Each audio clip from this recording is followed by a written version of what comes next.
Today, Arizona switched things up by letting us speak to Chuck Cecil and Ricky Hunley about some of the things they're focusing on during the Wildcats bye week.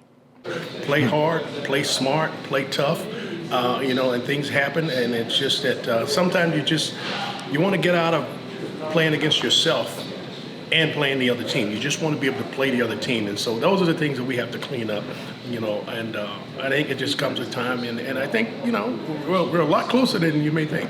Why do you think Jalen's flourishing so much in this system? Well, I think a big part of it, I have probably the best grad assistant that coaches Jalen on the side. When I take the big guys inside, I send him over to this GA, and this guy just has done a phenomenal job with Jalen, Coach Brown.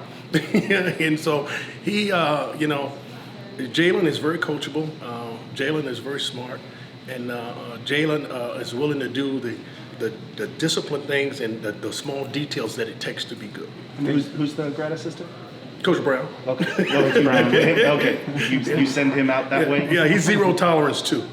How's he doing? He took a shot. Fish said he was swimming. And he's the toughest individual you'll ever meet in your life. You can't keep him down. He's not tougher than you. He's down there. Yeah, he is. When it comes to taking shots like that, I didn't take shots. I delivered the shots. Looks like this is going to be a busy week recruiting for you guys. Where are you going to be at this week? I'll be in California. Okay. I'll be hitting some high school games in California, visit some high schools in California. So that'll be my focus. At Northern, Southern California, all Southern over the place? California. Okay. Yeah. What's the message that you're sending out when you go on these recruiting trips? Well, there's opportunity here. There's opportunity to come here and get a chance to play. There's opportunity to compete. But we're blazing our own trail, and it's not an easy trail, but it's something that our guys are willing to pay the price to be good. And when you want to be good, then you want to be great. And to be good and to be great is you're doing what you required and then some. And I think that our guys are buying to the and then some. You'll see them work after practice. You'll see them come in and watch film before practice. You'll see them trying to clean up their personal mistakes that are holding us back. How hard is it for everyone to keep buying in when they don't see the results on the scoreboard? Well, you are aware of the time that you put in. You are aware of the time that you put in to keep your body healthy. You're aware of all the things that you're doing, okay? And you're also aware of the things that you're not doing, So we can't jump offside. That's giving them an easy play.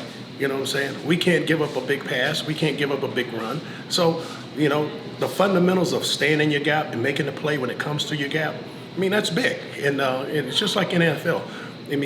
Teams study you and they watch you, and they're going to find an opportunity to steal one play. One play could be the difference where, wow, it's an explosive play. And an explosive play can change the momentum, just like a safety changes the momentum for us on defense.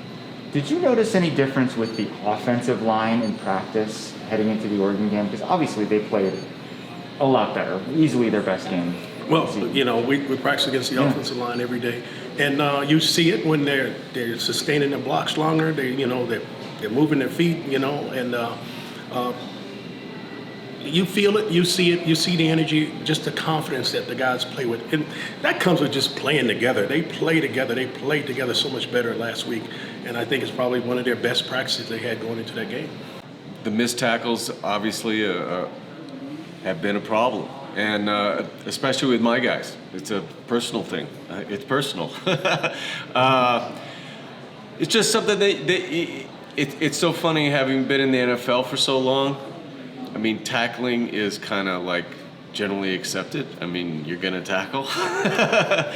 And here's the thing: it's not that the guys don't want to tackle.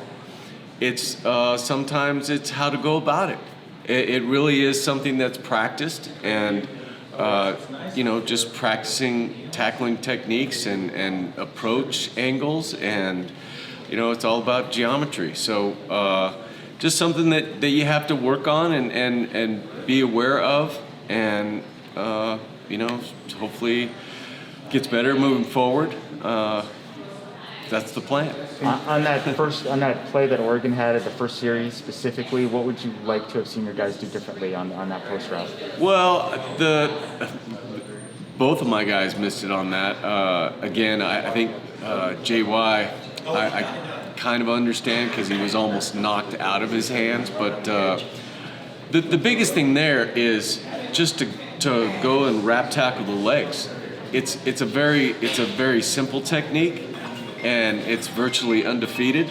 And so something that we'll work on moving forward is that, you know, sometimes there's times to take the big hit or make the big hit, and then there's times to just tackle them and get them on the ground. And that part of the tackling decision making is just a big part of the process. When do you go for the big hit, and when do you go for the sure tackle? You know, and so I think, you know, both of the, you know, JY and Gunnar, both explosive guys that want to do the big thing, and they come hard, and they play hard, and they want to do the right thing, and sometimes the best thing to do is to slow down, actually, and to make a sure tackle. After seeing Jackson get ejected the week before, is there any, like, I don't know if gun shy is the word, that guys are worried that if they do the wrong hit, it's going to cost the team? I would say gun shy is definitely the wrong word. Okay. I think educated, more educated, just understanding what they're trying to eliminate, which trust me, if there's anybody that understands that and what they're trying to accomplish and appreciating that is me. I mean, I've had however many 50, 60, you know, concussions. I get it. It's something that you want to try and eliminate.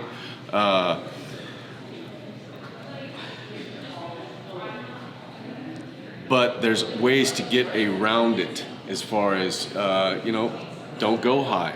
You know, that's the helmet-to-helmet thing. You got to go more to the mid-body. It's really picking your target is the most important part of that, and you know, defer to going low and you know, making a sure tackle, and again, sometimes making the big blow-up tackle is not the best option.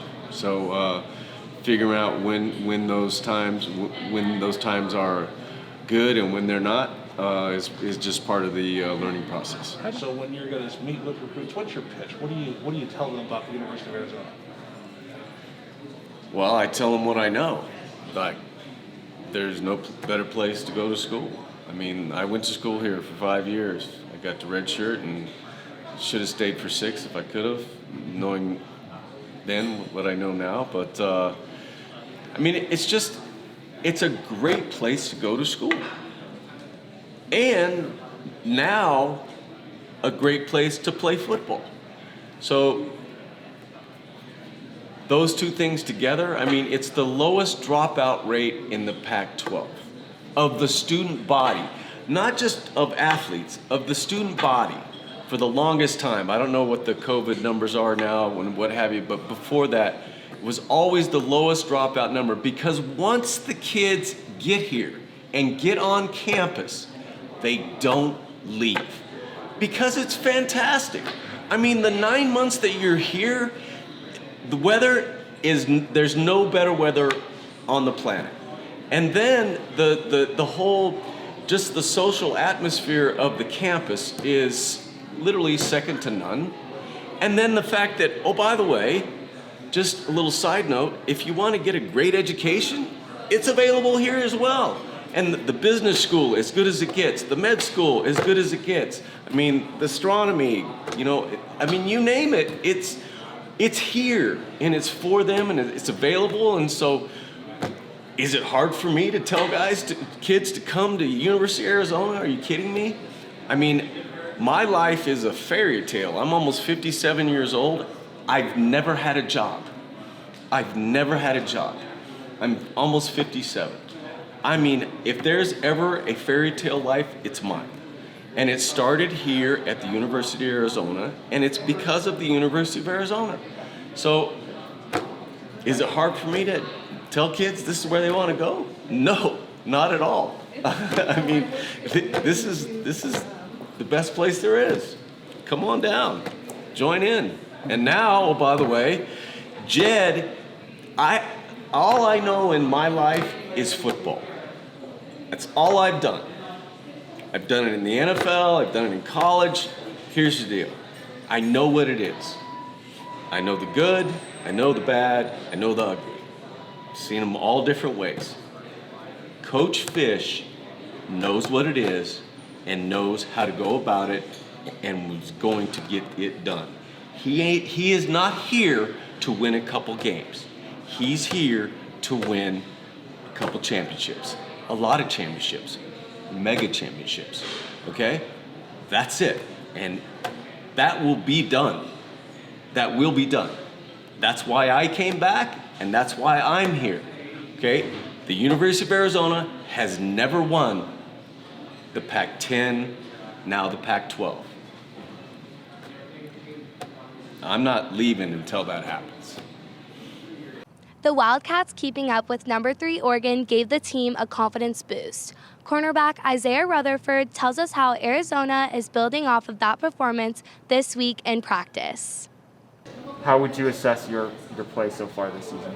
I've been playing okay. I think there's some areas for me to work on, but I think I've been playing decent for my first year, really getting it in. So I think I've been playing pretty well. What do you think are the areas? Yeah, just little stuff, just my technique, just being super clean at the line, trying to be as perfect as I could be. What about the defense as a whole? What's yeah, your I think assessment of the group?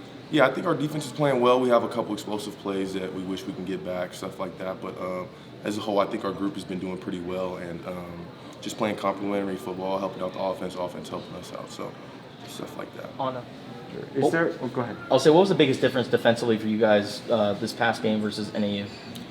Well, I think the offense was a little bit different. I think they ran the ball obviously pretty well, threw a little bit well. So I just think that we played a lot of man this past game. So just doing that and winning our one-on-one battles, I think, is what's really important too. This past weekend, where we did pretty well. So I think, that's probably the only difference, I would say. So you guys were down 10-0, you're down 24-7, you're on the road, number 3 team, but you hung in there. Yeah. So how would you describe what the demeanor of the team was like on the sideline if that was all unfolding? Yeah, so I think the main thing about it was just keeping our heads up and having confidence that we still are going to be in this game, and just to keep giving our offense the ball and let them have a high time of possession. So that was the main thing. So based on previous results, you had really no reason to believe that, yet the belief was there. Yeah, for sure. How do you explain that? Yeah, so I think that with building a new program is just having the confidence and belief in our coaches, and we for sure have that. So I think that having that on the sideline and guys like myself and different leaders that are on top of it, just keeping our guys' heads up is what is really important. What's kind of the plan for you this week during the bye week? Yeah, I'm just going to chill and try to get my body right and watch as much film as I can, meet my coaches, and just clean up some little stuff that I've been wanting to get right. What do you take from the Oregon game that you can stack to use for UCLA in a couple of weeks and then the rest of the Pac-12 schedule? Yeah, I think it's they're probably one of the better teams in the Pac-12, so knowing that we can hang with these guys and compete with those guys is really important, putting that in our players' brains, and just having the confidence and bringing that momentum to next week. Arizona will practice through Wednesday before getting the weekend off as the coaches hit the road to recruit. Outside of Arizona Stadium for GOAZCATS.com, I'm Averie Klonowski.